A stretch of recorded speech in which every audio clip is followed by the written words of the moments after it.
Salut à tous, j'espère que vous allez bien aujourd'hui pour célébrer cette magnifique victoire du Barça contre Dortmund. Au programme, on a une petite analyse tactique des familles et une FAQ. Donc on y va, c'est parti.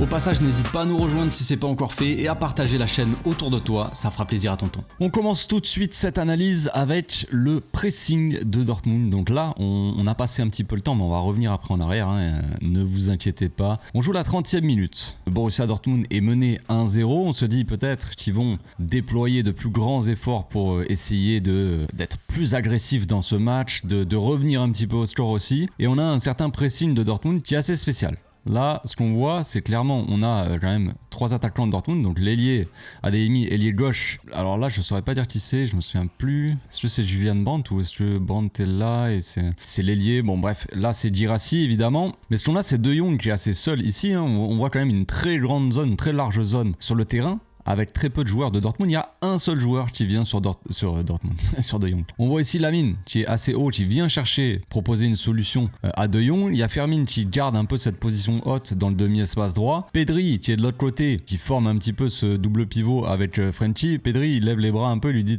tranquille, t'inquiète, balance pas devant, j'arrive. Donc il vient se proposer aussi, s'il vient attirer ce joueur-là, mais ce joueur-là, il est attiré par Pedri. Et là, Baldé ou Inigo, ils sont complètement seuls par exemple. De Jong, il a le temps de tout faire. En fait, il a le temps tranquille. Là, il y a pas mal d'espace entre le joueur qui vient presser De Jong et De Jong, donc il y a quand même 2-3 mètres.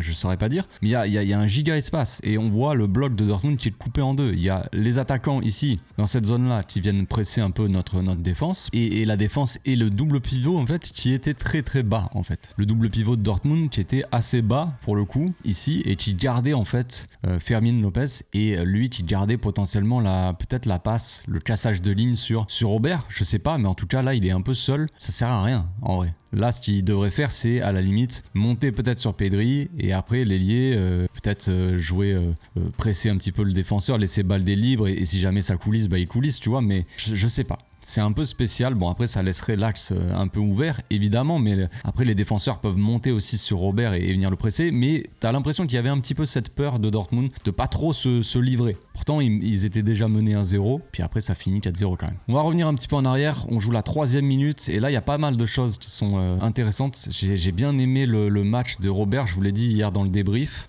Il a fait des choses assez intéressantes, et la relation, la connexion, je sais pas comment vous dire ça, mais avec Fermin Lopez a très bien fonctionné. Fermin, je l'avais dit dans le live d'avant-match, j'avais dit, le fait qu'il y ait Fermin, et même je l'avais dit dans l'avant-match aussi, le fait que Fermin soit titulaire aux côtés de Lewandowski, ça va permettre à Lewandowski d'être un peu moins actif, faire un peu moins peut-être de mouvement, devoir faire moins d'appels, tout ça, parce qu'il a un mec comme Fermin Lopez qui est un peu à l'image de Rafinha, une machine à appels quoi. En fait, il déclenche des appels constants, il est tout le temps en mouvement et il se projette souvent dans l'axe et donc dans la surface. Ça permet à Lewandowski d'être un peu plus cosy et de venir aussi demander le ballon sans qu'il y ait personne en fait en attaque qui fasse l'appel. Il y aura toujours Fermin. Et on va le voir ici. Ici, on avance un petit peu. Là, Rafinha donc la donne à Pedri. Pedri va la renvoyer à Rafinha, il me semble. Et ce qu'on voit ici, c'est Robert qui se tourne vers Fermin pour lui dire fais l'appel second poteau ou dans la surface. Tu vois. Il vient un petit peu attirer ce défenseur ici et il met son bras en arrière. Il fait souvent ça, Robert. On l'a vu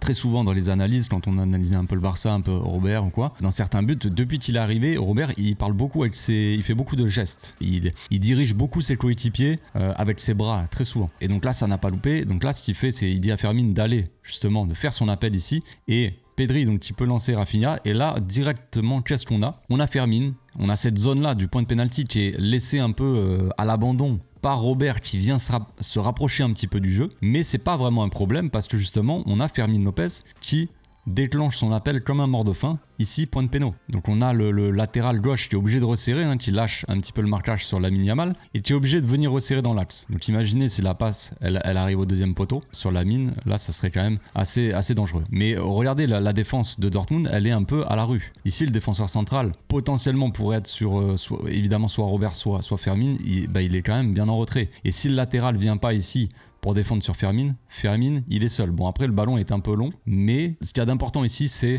la connexion, l'entente entre Fermin et Robert. Autre séquence qui montre un petit peu, on va voir ce que j'ai bien aimé aussi de la part de Robert. Mais ici, on va voir une intervention de Frenchie et on va en parler après, un petit peu après. Frenchie, il a changé. Frenchie, il a changé depuis cette saison, depuis son retour, tout ça. On sent un Frenchie, j'en avais déjà parlé aussi, mais je sens un Frenchie un peu plus impliqué défensivement, un peu plus agressif en termes de pressing, de tacle dans les duels, tout ça. On sent qu'il est un peu plus agressif. On sait que c'était son gros point faible. À De Jong, c'était le côté défensif, son côté un peu nonchalant qui va pas forcément être dur sur l'homme défensivement. C'est ce qui lui manquait un petit peu à son jeu. Et si De Jong, par contre, commence vraiment à être agressif et à récupérer des ballons, on est quand même sur un milieu monumental en termes de milieu complet, on va dire. C'est monumental parce qu'on connaissait le Frenchie qui se projette, son activité, sa qualité technique, la force aussi qu'il a, très peu perte de ballon, avoir très peu de déchets, sa qualité de passe. Voilà, il y a quand même Frenchie, c'est un joueur qui est assez complet, on en a déjà parlé, mais il pêchait un petit peu dans le côté défensif, il avait un peu des points faibles là-dedans. Et là, on a un Frenchie, qui est un peu plus impliqué sur ces genres de trucs-là. Il fut un temps, il le faisait pas trop, quoi. On avance un petit peu. Qu'est-ce qu'on a ici? On a une contre-attaque, donc récupération de Jong, Inigo, Baldé. Baldé qui se projette aussi, qui se sert un petit peu des propositions de Pedri dans l'axe pour accélérer et prendre le couloir. Souvent, le Dortmund avait du mal à défendre là-dessus. Et ce qu'on a ici, c'est Rafinha déjà qui va faire un appel pour attirer un peu cette défense, la faire reculer et libérer aussi Lewandowski qui va pouvoir être seul. Et qu'est-ce qu'on a encore? On a Robert qui fait signe du bras, il fait signe à Fermin de se préparer à recevoir la balle. Donc Baldé va le servir et là, en une touche, on a le défenseur qui met l'agressivité qu'il faut. C'est-à-dire que si Robert il a le ballon, il faut vite se jeter sur lui pour qu'il n'ait pas le temps de contrôler. On connaît un petit peu Robert, ça va pas être un mec explosif, il va pas faire un contrôle et éliminer le joueur. Donc si le joueur, même s'il va faire faute, il va casser l'action, donc il va essayer, il y a cette volonté du défenseur Dortmund de mettre un peu cette agressivité, et là, Lewandowski, en une touche, tac, derrière la jambe d'appui, c'est magnifique. Moi, c'est ce que je demande à Robert, quand je disais qu'il ralentissait un peu trop le jeu, tout ça, c'est parce qu'il faisait des contrôles et il voulait garder la balle. Mais là, bon, peut-être qu'il n'avait pas autant de solutions, en tout cas, voilà, chaque situation est différente, mais là, en l'occurrence, il a préparé son coup. Il a dit à Fermin de venir se placer là, de se préparer à recevoir le ballon. Fermin était dans la bonne position, Lewandowski fait le bon geste, il y a cette justesse là, en plus ça lui permet d'attirer le défenseur et directement de garder cette vitesse. C'est ça qui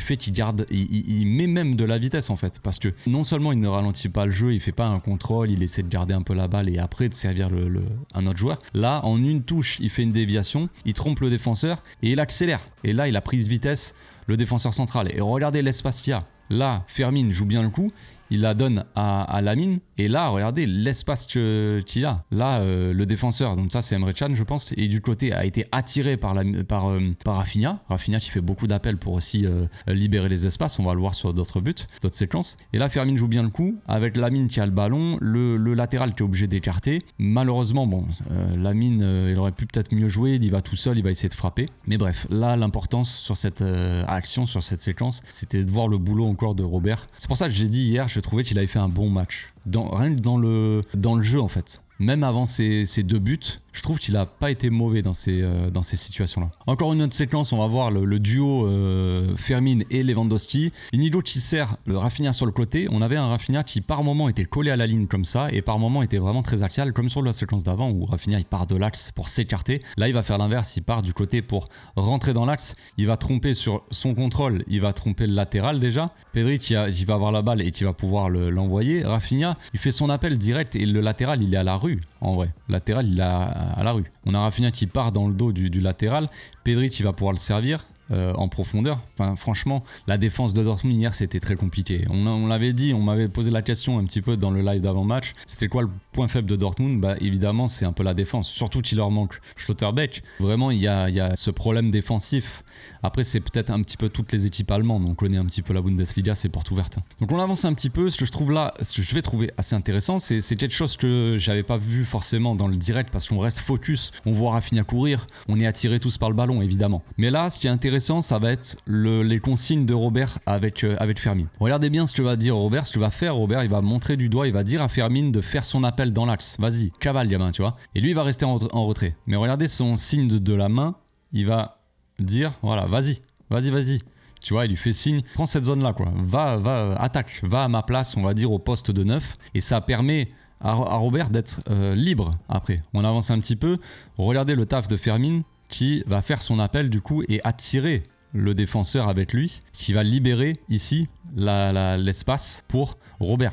Robert, il fait exprès. Il dit à Fermín d'y aller, de se projeter. Et derrière lui, il attend un petit peu dans cette zone-là, à l'entrée de la surface, qui peut être une zone très dangereuse. Donc Fermín, ce qui est assez intéressant, c'est que c'est pas comme Olmo, dans le sens où Olmo, bon déjà, Lewandowski va peut-être moins lui donner de consignes, parce qu'il y a moins cette jeunesse, on va dire. Fermín, c'est un peu son fiston à Robert. Mais il y a aussi le fait que Olmo, il aime bien faire des appels où il plonge un peu dans la surface, évidemment, mais il aime beaucoup se retrouver dans cette zone-là, quoi. Cette zone de l'entrée de surface. Donc, évidemment, Olmo, il aurait plus tendance à aller dans cette zone plutôt qu'à tirer. Et là, le fait que ça soit Fermín, ben, Robert, il lui dit, voilà, fais le taf un petit peu ingrat, tu vois. Comme ça, lui, il va être dans de bonnes conditions. Ce qui aurait pu marcher, parce que là, on voit, hein, vous voyez comme Fermín, avec sa course, il a attiré le défenseur. Robert, il a plus qu'à plat du pied, sécurité. Bon, après, c'était peut-être un peu trop sur le gardien, voilà, le gardien qui fait le bel arrêt réflexe, on va dire. Mais franchement, c'est très intéressant. Cette entente-là entre Fermín et Robert, hier, elle a fait des dégâts, hein. Fait énormément de dégâts dans la défense de Dortmund. Bon, on en a parlé tout à l'heure, mais le Frenkie, le nouveau Frenkie, le Frenkie agressif, le Frenkie un petit peu concerné défensivement. Ici, il y a perte de balle du Barça, Dortmund qui va récupérer le ballon, et on voit De Jong, il arrive là. Bon, là, à peine il y a perte de balle déjà, là, hein. On voit, hein. Là, Lamine, il a le ballon, je crois, il veut la donner à Robert, et la passe, elle va être, je crois que c'est Lamine, la passe va être perdue. Et on voit directement De Jong connecté, perte de balle. Et en 1 millième de seconde, il va déjà faire le pressing sur lui qui est assez libre. On voit ici le Julian Brandt qui est assez seul. Et donc, il y a vraiment cette course-là. Hop, on voit que la balle, elle n'est pas pour Brandt. Au final, elle est pour l'autre là-bas. Donc, De Jong qui va utiliser son physique aussi. Parce que De Jong, c'est quelqu'un aussi, physiquement, quand il est à 100%, il est très puissant. Très puissant dans le sens où il a vraiment une endurance de ouf. Il a de la puissance dans les jambes. Il est très athlétique, De Jong. Donc là, il y a grosse agressivité de la part de Jong. Récupération. L'arbitre va siffler faute, mais jamais de la vie il y a faute, on va le voir juste après, mais bon, en tout cas c'est pour montrer aussi voilà, comment De Jong est concerné défensivement par rapport à avant. Il y a vraiment une grosse différence, je trouve. Là on voit bien que De Jong, hein, son tacle il est sur le ballon, il arrive peut-être un poil crampon en avant et encore que, mais il vient toucher le ballon en fait, il a le pied sur le ballon en fait.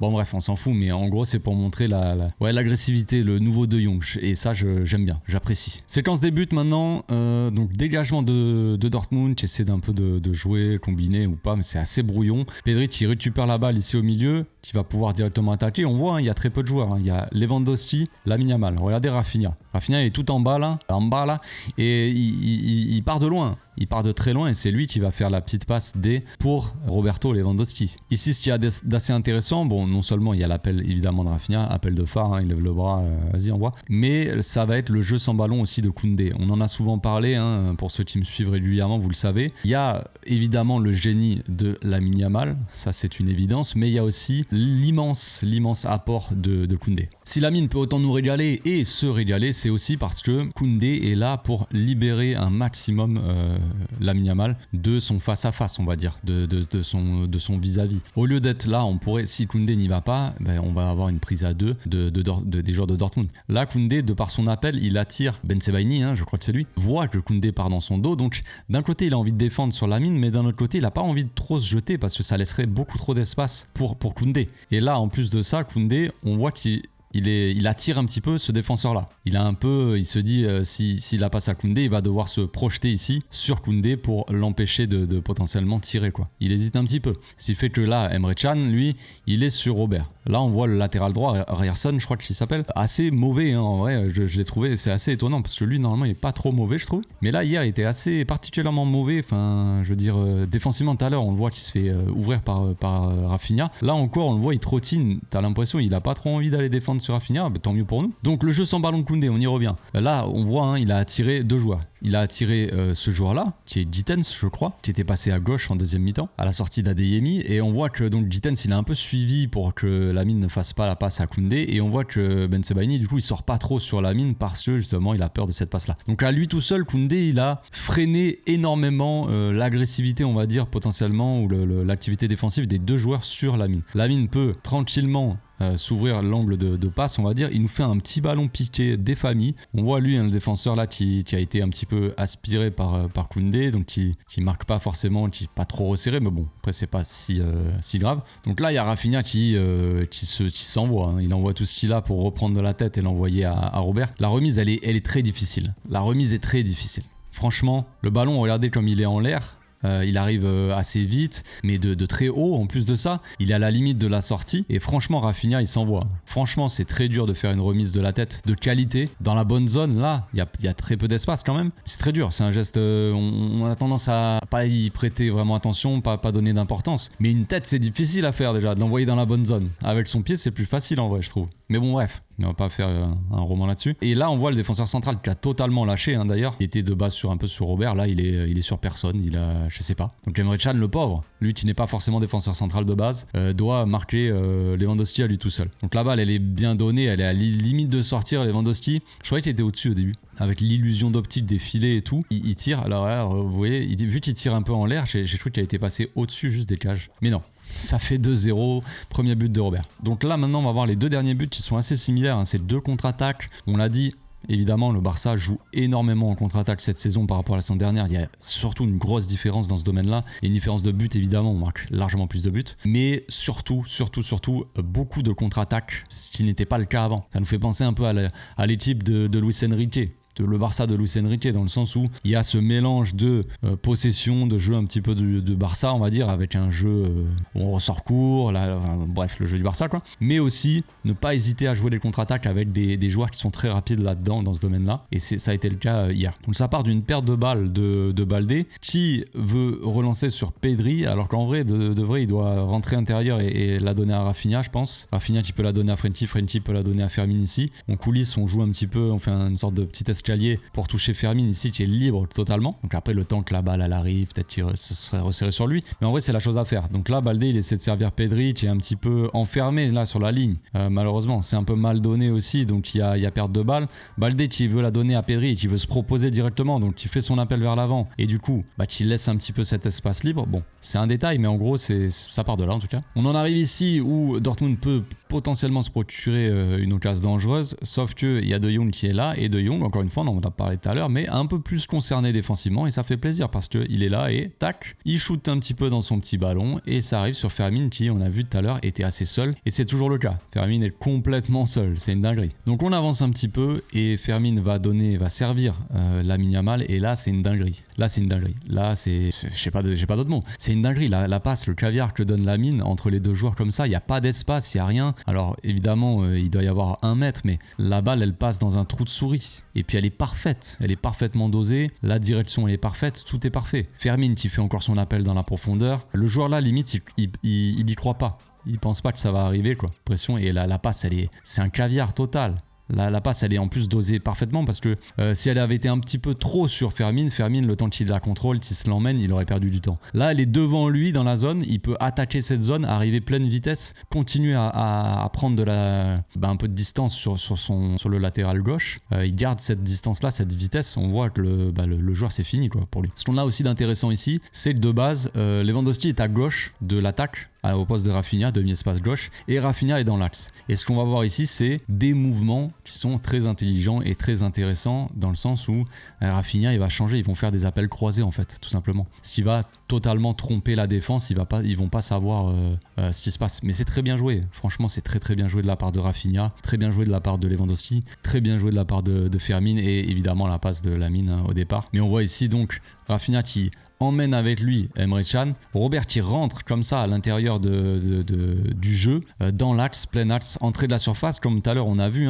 c'était de l'autre côté, mais où il a envoyé Fermin ici, et lui il venait entrer de surface. Cette fois-ci c'est Rafinha qui prend l'espace, qui attire, qui fait reculer cette défense, qui donne de l'espace ici dans cette zone, et puis Robert qui arrive, et boum, le gardien a failli la sortir, c'est un excellent gardien on le sait, mais voilà. Ça fait but quand même. Robert il était dans un bon soir et on voit à la célébration que Robert ça lui fait du bien en vrai, ça lui fait du bien. Robert en ce moment il revient bien, franchement il revient bien. Sur les derniers matchs il est un peu plus performant je trouve. Ça faisait depuis le début de l'année c'était un peu plus compliqué, un peu moins constant, moins régulier peut-être ses perfs, mais là je trouve qu'en ce moment il est plutôt bon Robert, et s'il arrive à garder ce niveau là dans la dernière ligne droite de la saison, ça peut être peut être que positif pour le Barça. Dernier but, on joue la 77e minute, perte de balle encore hein, sur ce côté gauche. Cette fois-ci, c'est Inigo qui essaie de la donner à Baldé, mais peut-être il y a eu incompréhension. Touche pour Dortmund. Donc, Dortmund qui joue sa touche, on va décaler ça.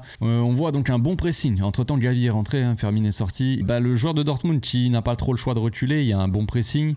Ici, Rafinha qui garde l'ailier. Donc là, le joueur n'a pas d'autre choix. Il est obligé de jouer ici. Vraiment, on a un quadrillage de la part des joueurs du Barça qui est assez intéressant. Il aurait pu la donner à ce joueur-là. Et ce joueur-là peut-être peut se retourner et aller dans cette zone qui est libre. Mais bon, peut-être qu'avec l'agressivité de Gavi, on connaît un petit peu l'histoire. Peut-être que le joueur a eu peur et s'est dit non, c'est peut-être plus sécure de la jouer vraiment derrière sur les défenseurs. Ressortir, se donner de l'air, on va dire. Bon. C'était sans compter un bon pressing de la part de Robert, sachant que comme je l'ai dit, on joue la 77e minute, les joueurs sont un peu fatigués peut-être, il y a l'enchaînement de matchs, tout ça, et pourtant Robert, il va mettre l'intensité qu'il faut. Tu vois, il va y aller. Un peu de chance aussi, petit rebond, mais si tu ne tentes rien, tu n'as rien. Donc là, vraiment un bon pressing de la part de Robert. Et là, on voit, hein, là, franchement, c'est risqué ce qu'il a fait parce que perte de balle ici, regardez, il n'y a plus personne. Là, je crois que c'est Emre Can, c'est même pas le latéral. Latéral, peut-être qu'il a fait la touche. Donc là, c'est le défenseur central et ça, c'est le latéral gauche qui est sur la mine. On avance un peu, regardez ça. 3 contre 1. Les espaces de fou. Donc Dortmund, ils étaient un peu à la rue hier. Franchement, c'était assez violent. Le Barça qui était quand même beaucoup plus fort que Dortmund, hein, largement. C'est pour ça qu'on les a autant écrasés. On peut même dire qu'ils ont eu de la chance d'en prendre que 4 parce que franchement, on a eu quand même pas mal d'occasions. Je pense que si on avait été légèrement plus efficace, prenez le même match, on va dire, avec notre forme, on va dire, du début de saison, je pense qu'il peut y avoir une claque assez violente, je pense. Mais bon, bref, c'est pas grave, 4-0, c'est quand même bien, les gars, on va pas se plaindre. Donc là, voilà, 3 contre 1, Rafinha qui avance, il va faire une belle passe pour la mine, hein. Belle petite passe enroulée, L2 triangle. Pour les connaisseurs de FIFA. Petite passe en profondeur enroulée qui va contourner un peu le défenseur. Puis la mine après qui va faire le taf. Il y a un mauvais contrôle de la part de la mine quand même. Ici la mine il va contrôler le ballon. Ça va pas coller au pied on va dire. Mais comme je l'ai dit, il y a la fatigue qui rentre en compte. Donc peut-être un peu moins de lucidité, un peu moins de fraîcheur physique qui t'empêche d'être totalement précis. C'est quand même pas mal pour des joueurs fatigués franchement. Donc voilà, contrôle de la mine. Peut-être un peu long. On a le défenseur qui arrive presque. Mais il y a cette réactivité de Lamine qui va vite faire un tir pointu, franchement magnifique. Ça nous rappelle des joueurs qu'on connaissait avant. Des petits gestes techniques comme ça, petit pointu à arrêt de terre, le regarder le gardien. En fait, la réactivité de Lamine, elle est tellement vive, je sais pas, tellement rapide, que le goal, il a même pas le temps de réagir. Parce que il y a le contrôle peut-être un peu approximatif, léger, tu vois, mais direct, tac, il tend la jambe pointue. En fait, ça va trop vite. Ça va trop vite, le gardien, il a pas le temps de... Regarde, il est dépité et tu peux rien faire en fait. C'est magnifique. On passe maintenant à la FAQ, vous avez été nombreux, franchement il y a pas mal de questions, donc évidemment je remercie tout le monde, ça me régale, vous me régalez, on se régale ensemble. Donc ouais, il y a beaucoup de questions, je pourrais pas prendre toutes les questions, vous le savez, j'avais dit de me poser des questions aussi sur Discord pour ceux qui n'ont pas Instagram, donc il y a quelques questions sur Discord que je vais prendre aussi. Il y en a pas énorme, vous inquiétez pas. Il y en a 3-4 sur Discord, il y en a plus de 80 sur Instagram, donc. Mais je vais en prendre un petit peu de Discord et un petit peu d'Insta et puis on y va. Première question de Pidris qui dit: penses-tu que contre une équipe qui presse haut comme Arsenal ou le PSG, Barcelone arrivera à dominer? C'est une bonne question parce qu'évidemment pour le moment on a rencontré des équipes qui nous ont posé un peu de problème, mais concrètement les gros matchs qu'on a eu, il y a eu quoi? Il y a eu le Bayern, il y a eu Dortmund, on peut considérer que c'est quand même un gros match, mais c'est pas une qualité immense, et le Real Madrid en vrai de vrai, on l'a vu contre Arsenal, en termes de pressing ils sont éclatés. Il y a des joueurs qui se dépensent beaucoup, qui essaient de compenser d'autres joueurs qui font zéro pressing, mais quand tes attaquants font pas de pressing du tout, c'est difficile de récupérer des ballons et d'essayer d'empêcher de nous empêcher de jouer. C'est vrai que le PSG et Arsenal c'est différent, c'est des équipes qui collectivement sont très fortes et font les efforts en fait collectivement. Quand tu as une équipe qui collectivement fait des efforts de pressing, tout ça, ça va toujours être plus compliqué de jouer contre eux. Peu importe qui c'est, que ça soit Retafe ou que ça soit Arsenal, c'est pareil dans le sens où collectivement tu vas avoir un bloc, tu vas avoir des joueurs qui vont faire les efforts chacun pour les autres, tu vois, chacun pour l'autre. Donc en fait c'est très difficile. Parce qu'il y a très peu d'espace, tout ça. Les mecs se donnent pour défendre. Quand t'as une équipe comme le Real Madrid, par exemple, on a vu contre Arsenal, on voit des mecs comme Vinicius et Mbappé devant qui marchent, qui font zéro pressing sur la défense. La défense, elle peut ressortir les ballons comme elle veut. Même le gardien, il peut venir au milieu et casser des lignes s'il veut. C'est chaud quand même. Donc évidemment contre Arsenal et contre le PSG, ça sera pas pareil que contre Dortmund. On l'a vu dans l'analyse juste avant, mais le pressing n'était pas forcément...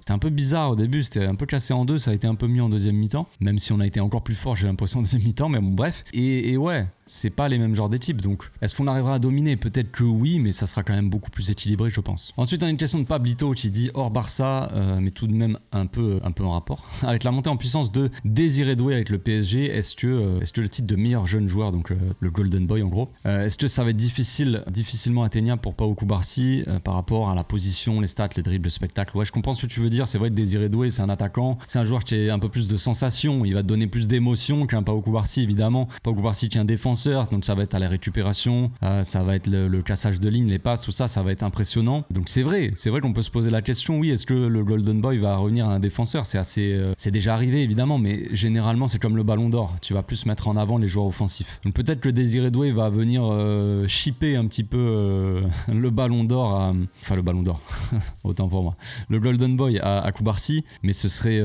est-ce que ce serait mérité? Non, je pense que Cubarsí mérite plus. Après maintenant, Désiré Doué c'est quand même un très bon footballeur, un très très bon joueur de foot. C'est assez rare de voir un joueur aussi jeune et qui te donne autant de plaisir, on va dire, à avoir joué.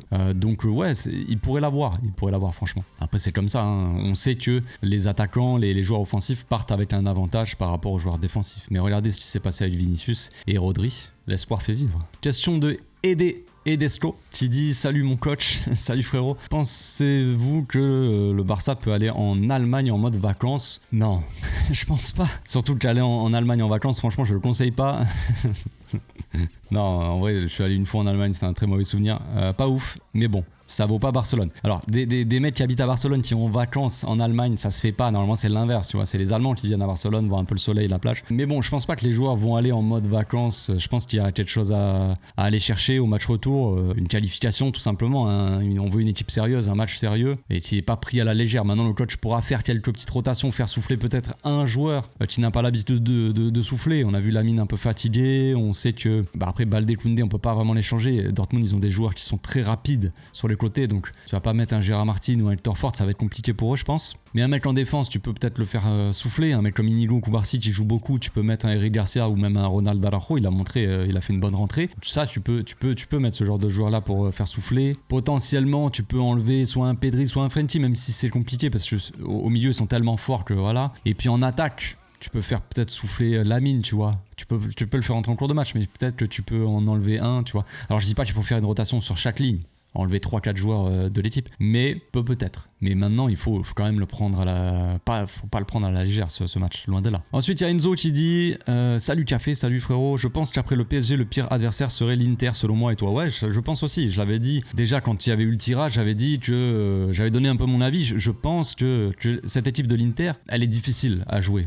C'est une des équipes pour moi qui est la plus chiante à jouer concrètement. Maintenant, je pense que les favoris de la Ligue des Champions, ça reste le Barça au final. Il y avait Liverpool, bon c'est fini pour eux, mais le PSG. Arsenal aussi, je les vois très chiants à jouer. Arsenal, Inter, je les vois très chiants à jouer, mais les favoris pour moi c'est PSG et le Barça. On va voir, on va toucher du bois évidemment, on espère aller le plus loin possible et la remporter cette coupe, cette fameuse coupe aux grandes oreilles. L'Inter, ouais, ils sont très chiants à jouer je pense. Ce sera pas facile. Si nous on passe et que l'Inter passe, ça va vraiment pas être un match facile. Mais c'est la petite revanche d'il y a quelques saisons. Ensuite, il y a Diaby Pierre qui dit Fermin Lopez a réalisé un bon match aujourd'hui, il a été combatif, gagné des ballons et récompensé d'une passe décisive malgré son double raté. Il a mérité l'ovation du public. Oui, Fermin a fait un très bon match. On l'a vu dans l'analyse là, pas que dans ce qu'il a apporté avec ballon, mais aussi sans ballon. Il a libéré Lewandowski, a permis d'attirer cette défense, de la faire bouger, de libérer les espaces pour ses coéquipiers. Il aurait pu marquer, ça aurait été vraiment récompensé. Ça aurait récompensé son match. Il méritait un peu plus. C'est le poteau, dommage. C'était pas loin. Mais Fermin, ouais, il y en a plein qui parlent de Fermin. Ça parle de sa montée en puissance, tout ça. C'est vrai que petit à petit, t'as l'impression qu'il monte en puissance. Maintenant, faut qu'il arrive à trouver cette régularité. Parce qu'il y a des fois où on le met et c'est vrai qu'il est peut-être il apporte un peu moins, on le trouve un peu moins, il est moins actif dans le match, un peu plus transparent on va dire, mais hier c'était son match et ça fait plaisir parce que c'est un gros match de Ligue des Champions, parce que ça va lui donner la confiance pour le reste de la saison. On sait qu'Olmo il va revenir, mais on sait qu'Olmo il est très irrégulier dans le sens où il se blesse facilement, voilà, on l'a vu toute la saison, c'est comme ça, c'est un fait, on verra la saison prochaine, savoir s'il y aura une préparation spéciale pour lui, savoir s'il pourra cesser un petit peu de se blesser, en tout cas un peu moins. Et Fermin il est important, on l'avait dit en début de saison, mais c'est un joueur qui est un peu dans le profil d'Olmo, dans le sens où c'est pas exactement le même joueur, mais dans le profil, c'est un milieu offensif qui est quand même assez porté vers l'attaque et qui a ce jeu un petit peu direct aussi. Cette tendance à vouloir tout constamment attaquer, un petit peu comme Rafinha, vous savez, dans le genre on va vers l'attaque, on y va tout droit au but. Mais ça fait plaisir, ouais. Plaisir pour Fermin. Ensuite, il y a Touré Kunda qui dit « Salut Café, salut frérot, tu ne penses pas que Lewandowski s'est vraiment amélioré ces derniers temps ?» Si, je le pense, j'en ai parlé dans mes dernières vidéos, j'en ai parlé dans le débrief hier, il a fait un bon match, j'ai bien aimé ce qu'il a produit.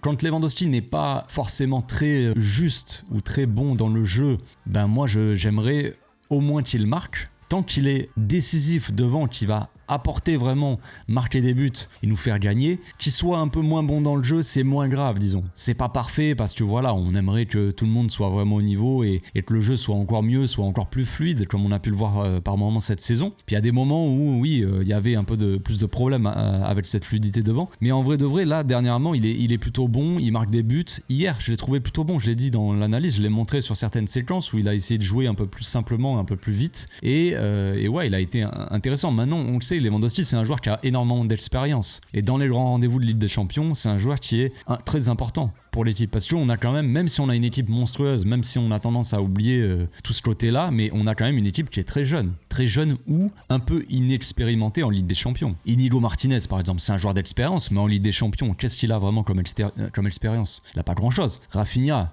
qu'est-ce qu'il a comme expérience en Ligue des Champions ? C'est un joueur qui est assez âgé, tu vois. Il n'a pas 20 ans, mais il n'a pas énormément d'expérience en Ligue des Champions. Il a de l'expérience depuis qu'il est au Barça, quoi. Il a peut-être, je sais pas si quand il était à Rennes, à quel moment, s'il a joué des Coupes d'Europe ou quoi, je saurais pas dire. Mais voilà, il y a certains joueurs comme ça qui manquent un peu d'expérience en Ligue des Champions. Il y a d'autres joueurs qui sont très jeunes, qui démarrent à peine une carrière, même s'ils sont monstrueux déjà, on pense à Koubarsi et Lamine Yamal. Mais voilà, donc un joueur comme Lewandowski qui est ultra expérimenté en Ligue des Champions, en plus de ça, qui a l'habitude des grands rendez-vous comme ça, c'est un joueur qui est important pour l'équipe. Et c'est important qu'il soit à ce niveau-là, jusqu'à la fin de la saison. Ensuite, il y a la flemme qui dit Fati à l'ouest, il a une chance inespérée, il court à peine derrière le ballon. Ou au pressing navrant. Bon, c'est vrai que j'ai eu un peu le même ressenti. J'ai eu le ressenti d'un Ansu Fati un peu lourd, un peu dans le pressing, et j'avais pas l'impression qu'il allait comme un mort de faim. Après, on passe de Rafinha à Ansu Fati, tu vois, sur ce côté gauche en tout cas, ça fait un contraste, évidemment. Maintenant, Ansu Fati, c'est un joueur qui a très peu de rythme, donc ça, il faut le prendre en compte. Et moi, je vais garder le côté positif dans le sens où Ansu Fati, voilà, il est rentré, il a été ovationné par le public. Rafinha, il l'a encouragé quand il est rentré, il a parlé, tout ça. Ça, c'est positif aussi, je trouve ça bien de la part de Rafinha. Ça critiquait un peu Rafinha ces derniers temps parce que on le sentait un peu psychologiquement, peut-être un peu ailleurs, mentalement, j'en sais rien. Mais ça reste un capitaine, Rafinha. Et là, ce qu'il a fait avec Ansu Fati, c'est très bien, très positif. Ouais, je préfère garder le côté positif de la rentrée d'Ansu Fati, même si dans le contenu, il aurait pu faire mieux. Voilà, tout le monde peut toujours faire mieux ou faire pire peut-être. C'est la vie, mais bon, c'est un début quoi. c'est un début. Déjà il est rentré. Je trouve ça fou quoi. On n'y croyait plus. Maintenant je pense pas qu'il va avoir une grosse importance dans cette fin de saison. Je pense que s'il avait dû avoir de l'importance dans cette saison, il rentrerait plus souvent, il serait un peu plus dans la rotation. Voilà. On peut toujours espérer. Ensuite, on a Kasogati. Waouh, désolé, je suis un problème de prononciation des fois. Salut Caféo. Salut frérot, à ton avis Lamine a fait exprès de demander le remplacement pour laisser Ansu Fati? Je sais pas, c'est ce qui a été dit, oui. Après je pense qu'il y a une certaine fatigue d'Ansu Fati, une fatigue d'Ansu Fati de Lamine Yamal. J'ai vraiment du mal à parler, hein, c'est fou. Ouais, quand je tourne pendant trop longtemps comme ça fait 50 minutes que je suis en train de tourner en tout. C'est dur. Non, en vrai, je pense qu'il y avait une certaine fatigue de Lamine Yamal. Donc dans tous les cas, il voulait peut-être sortir et il y avait peut-être cette volonté aussi de donner du temps de jeu à Ansu Fati, profiter aussi d'un match de Ligue des Champions, un match important Donc mentalement, pour un joueur de rentrer dans un match contre Dortmund en Ligue des Champions au quart de finale, ou rentrer dans un match face à Valladolid à l'extérieur 5 minutes, tu vois, ça a plus d'importance de rentrer à domicile en Ligue des Champions dans un quart de finale où tu es en train de gagner en plus très largement. Ça va donner un peu plus de tu vois, le Ansu Fati va être un peu plus mentalement, ça va être mieux pour lui, ça va plus lui apporter. Donc ça c'est positif. Maintenant, est-ce que c'est vraiment que pour ça qu'il a voulu sortir? Je sais pas, j'espère qu'il n'est pas blessé, mais je crois qu'il y a pas eu de communication là-dessus, il n'y a pas vraiment de blessure de Lamine. Je pense qu'il était juste un peu fatigué. C'est vrai qu'il joue beaucoup, il enchaîne beaucoup, et il a voulu faire rentrer Ansu Fati. Si c'est ça, c'est vraiment magnifique. C'est de l'amour qu'on voit là, c'est de l'amour les amis. Ensuite on a monsieur Audrey qui dit: Flick a bien reçu ton appel pour Fati. Oui c'est vrai, je l'avais appelé la dernière fois. Ouais frère, merci.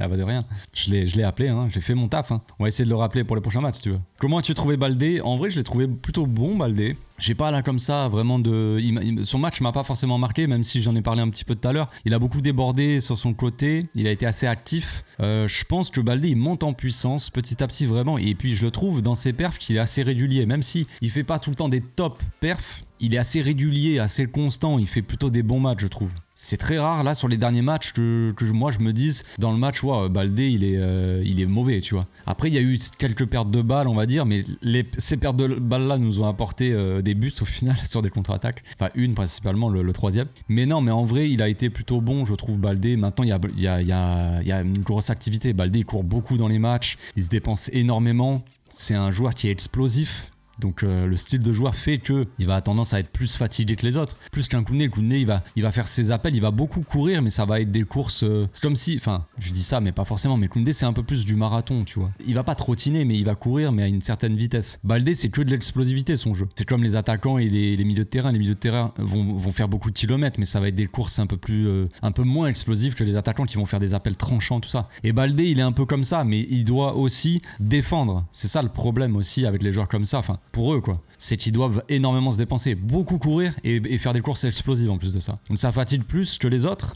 mais il s'en sort plutôt bien, hein, je trouve. Il fait des bons matchs. Ouais, c'est le Baldé que je voulais voir, hein. J'ai été un petit peu dur avec Baldé certes pendant un moment, mais c'est parce que je savais que Baldé était capable de faire ce qu'il fait là actuellement. Et visiblement j'avais raison puisqu'il le fait. Et je pense qu'il peut faire encore mieux, il peut encore s'améliorer dans certains domaines, être un peu plus important dans l'équipe, un peu plus que ça passe un peu plus par lui aussi les attaques. Des fois il est un peu seul et on lui passe pas trop le ballon, et s'améliorer surtout dans ses choix de passe. C'est même pas sa qualité de centre, parce que je pense qu'il va faire des centres des fois corrects. Des fois ses centres vont être bons, des fois un peu moins bons, c'est comme ça arrive. Il y a aussi la fraîcheur, tu tapes un sprint de 50 mètres, t'arrives en bout de course, ton centre il va pas être bon, vas-y, ça va, tranquille, je vais pas être méchant. Mais des fois les choix de passe, au lieu de faire un ballon fort devant les buts, chercher cette petite passe en retrait comme pouvait faire Jordi Alba avec Messi, la connexion. Il y a souvent des joueurs à l'entrée de la surface qui font des appels, qui sont en retrait et un peu seuls, et il faut essayer de trouver cette zone là, comme Fermin l'a fait hier, comme Lamine des fois le fait aussi. Baldé doit essayer de chercher ces petites passes là. C'est pas très compliqué à faire, c'est des petites passes à ras de terre, tu vois, pas trop forte non plus pour que le joueur la reprenne, tu vois. Il faut juste la donner dans le bon tempo et dans la bonne zone. C'est difficile, mais avec le temps je pense qu'il sera capable de le faire, et là on aura un latéral gauche all time. Ensuite on a Takit qui dit: on a besoin de ce Robert, 40 buts toutes compétitions confondues. Ouais, c'est énorme. En vrai il fait une bonne saison Robert, hein, statistiquement parlant. Moi j'ai jamais critiqué ses statistiques, hein. Attention, ne me faites pas dire ce que je n'ai pas dit. Comme d'hab. Mais non, en vrai 40 buts c'est excellent, c'est exceptionnel. C'est plus que ce qu'il a mis sa première saison, où il avait été bon, surtout en première partie de saison. La deuxième saison elle est compliquée, je crois qu'il a mis 26 buts la saison dernière, toutes compétitions confondues si je me trompe pas. Là il en a 40, pour vous dire la différence monumentale qu'il y a entre les deux saisons, c'est violent. Donc en termes statistiques, Robert il est excellent cette saison, vraiment au niveau des attentes, mais ce qui a pêché à un moment donné c'était dans le jeu. Moi ce que je parlais c'était vraiment sa participation au jeu qui me posait problème. Après il continue à marquer, et franchement monumental, hein. On parle de Rafinha, de Lamine Yamal par exemple. Rafinha on parle de lui parce qu'il a mis beaucoup de buts, mais Lewandowski il en a mis largement plus que Rafinha par exemple. C'est quand même une sacrée perf que fait Robert. On a besoin de ce Robert comme tu dis effectivement. Et Rafinha il a mis je crois qu'il a mis autant de buts et passes, vous savez le cumul des buts et passes D, et il en est au même nombre que Messi je crois. La saison Ligue des Champions Messi 2010-2011. C'est n'importe quoi, je crois qu'on se rend pas compte du niveau de Rafinha. Ensuite on a Fal Moussa qui dit: Rafinha a-t-il volé le but de Pau? En tout cas il a fait un match énorme. En vrai de vrai oui, il a volé son but. Mais tranquille, on va pas être trop négatif, retenir que ça, tu vois. Le match de Rafinha a été énorme. Il a fait un gros match. C'est vrai que dernièrement, il était un petit peu moins bon dans le jeu, pas aussi décisif, tout ça. Puis là, il fallait un match de Ligue des Champions à Rafinha, en fait. Il fallait qu'il retrouve sa compétition, parce qu'on l'a dit depuis le début de saison, mais concrètement, c'est le cas. C'est la compétition de Rafinha cette saison, la Ligue des Champions. Donc, il fallait qu'il retrouve sa compétition pour se remettre la tête, les idées en place, je sais pas. Mais il a fait un gros match, mais oui, il a complètement volé le but de Koubarsi. Franchement, c'est un gros rat, mais bon, tranquille. Il veut stater, je comprends. C'est pas cool pour Koubarsi quand même, mais bon, tranquille. Ensuite, il y a Mickey qui a posé pas mal de questions. Mickey, tu t'avais fait plaisir. Hein. Je pourrais pas, je vais en prendre une. Bon, je tombe sur celle-là, vas-y, je la prends.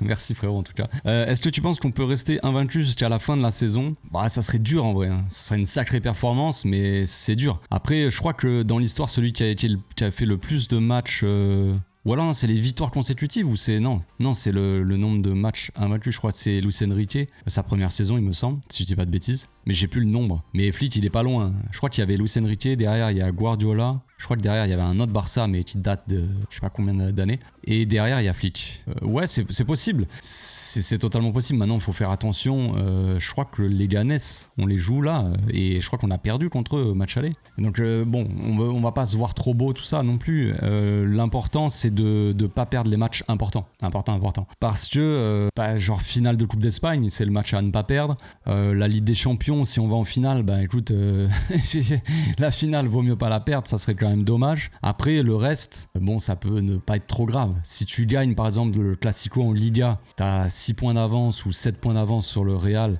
et derrière tu vas perdre un petit match contre Getafe ou Bilbao, j'en sais rien, tu vois, je compare pas les deux équipes mais je sais qu'il y a Bilbao, c'est le dernier match de la saison je crois. Bon si tu perds le dernier match de la saison mais que t'avais 7 points d'avance, c'est pas très grave tu vois en soi. Le record tout ça, et peut-être il faut aller chercher un record, ça peut faire plaisir aux coachs, aux supporters, mais en soi l'important c'est d'aller chercher les trophées, mais bon franchement je sais pas, mais ça serait quand même une sacrée performance de rester invaincu jusqu'à la fin de la saison là. Ça serait monumental. Dernière question de Sohail qui dit quel plaisir de revoir De Jong pendant 90 minutes à ce niveau là. Ouais franchement grosse performance de Jong hier, je l'ai montré hein, mais à la récupération très actif, avec ballon aussi hein, très bon, mais j'ai surtout appuyé, vraiment montré son jeu sans ballon sur le côté défensif parce que c'est ce qui lui manquait un petit peu, donc je tenais à le mettre en avant aussi. Ouais c'est bien. Franchement, c'est bien, c'est parfait pour ce Barça-là. On a besoin de joueurs comme ça, des joueurs qui sont importants. On l'a déjà dit, mais De Jong, ça fait partie des piliers de cette équipe, concrètement. Il est censé être pilier au milieu de terrain, il est censé être un leader. C'est un des capitaines en plus, mais même s'il n'y a pas de question de capitaine, tout ça, c'est censé être un leader de cette équipe, un pilier au milieu de terrain. Donc avoir un De Jong à ce niveau-là, c'est ultra important pour l'équipe. Et ça fait plaisir. Franchement, ça fait énormément plaisir parce que on avait des doutes sur son retour. Quand il est revenu au début, c'était un peu... c'était pas ouf. Franchement, on se posait des questions, on disait mais attends, il va vraiment être à ce niveau-là? On voyait qu'il avait peur d'aller au contact pour sa cheville et tout. Donc on se disait bon, j'espère que ça va pas durer trop longtemps, qu'il va pas être trop touché par ce truc-là, avoir peur de rechuter en fait. Et là, regardez le match d'hier, regardez, j'ai montré les tacles, l'agressivité. Là, visiblement, il a dépassé ça. Il a plus peur de se blesser. Il y va, il est plus agressif sur le porteur, dans le pressing, il met plus d'agressivité, plus d'intensité dans le pressing. Et avec ballon, il y a une domination immense avec Pedri, le duo Pedri-De Jong au milieu de terrain. T'as l'impression qu'ils peuvent jamais perdre le ballon quasiment. C'est très très fort, très très fort. C'est une de nos forces, parmi tant d'autres évidemment, mais une de nos forces au milieu de terrain. Pour avoir cette domination sur les équipes adverses, c'est la plus grande force du Barça, c'est d'avoir Pedri et De Jong au top de leur forme. C'est une évidence. Voilà, c'est tout pour aujourd'hui. J'espère que ma vidéo vous a plu. On se retrouve demain pour l'avant-match. Je sais même plus, on joue contre les Leganés ce week-end. On joue contre les Leganés, effectivement. Je savais plus c'était les Leganés, mais oui c'est bien ça, oui, je l'ai dit avant. Mais samedi, ouais, 21h, les matchs s'enchaînent. Donc demain avant-match, Leganés-Barça. Bon, ça va pas être le match du siècle. C'est placé entre deux matchs de Ligue des Champions. Attention, match piège, comme dirait Dave, il adore. Non, en vrai, ouais, attention quand même. Les Leganés, ils nous ont posé des problèmes la dernière fois dans le match aller. On n'a pas énormément de points d'avance sur le Real. Perd par exemple ce match et le Real gagne. On n'aura plus qu'un point d'avance, donc attention à pas le prendre à la légère. Et derrière, c'est juste avant un match de Ligue des Champions, donc les joueurs auront peut-être la tête à la Ligue des Champions. Donc ça va être dur pour le coach de gérer ça, mais il va falloir qu'il prépare vraiment les joueurs à jouer ce match vraiment sérieusement. À demain, bonne journée. Ciao.